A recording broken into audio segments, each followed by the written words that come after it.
APKS organics நிறுவனத்தை பற்றி பார்த்த பிறகு என் மைத்துனர் என்னை அழைத்து அபிமான் மருந்தை ஆர்டர் செய்தார். அது கிடைத்த பிறகு நாங்கள் அதை ஒரு மாதமாக பயன்படுத்தி வருகிறோம். இது ஒரு இயற்கை உரம். அபிமானை பயன்படுத்தத் தொடங்கிய நாளிலிருந்து இன்று வரை வாழை மரங்களின் வளர்ச்சி அபாரமாக உள்ளது.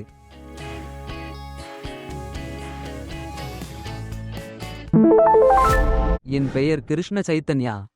இது என் மைத்துனரின் தோட்டம். ஆந்திர மாநிலம் கடப்பா மாவட்டம் திம்மாபுரம் கிராமத்தில் அமைந்துள்ள எங்கள் சுப்பாரெட்டி தோட்டம் இது. நாங்கள் இங்கு 1500 வாழை மரங்களை நட்டுள்ளோம். அவற்றில் சிவப்பு வாழையும் ஒரு வகையாக உள்ளது.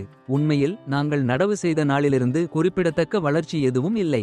பின்னர் என் மைத்துனர் யூடியூபில் ஏபிகேஎஸ் ஆர்கானிக்ஸ் நிறுவனத்தை பார்த்து அபிமான் மருந்தை ஆர்டர் செய்தார். அதன் பிறகு அவர் என்னை அழைத்து அதை பற்றி கூறினார். அபிமான் கிடைத்த பிறகு நாங்கள் அதை ஒரு மாதமாக பயன்படுத்தி வருகிறோம். இது ஒரு இயற்கை உரம்.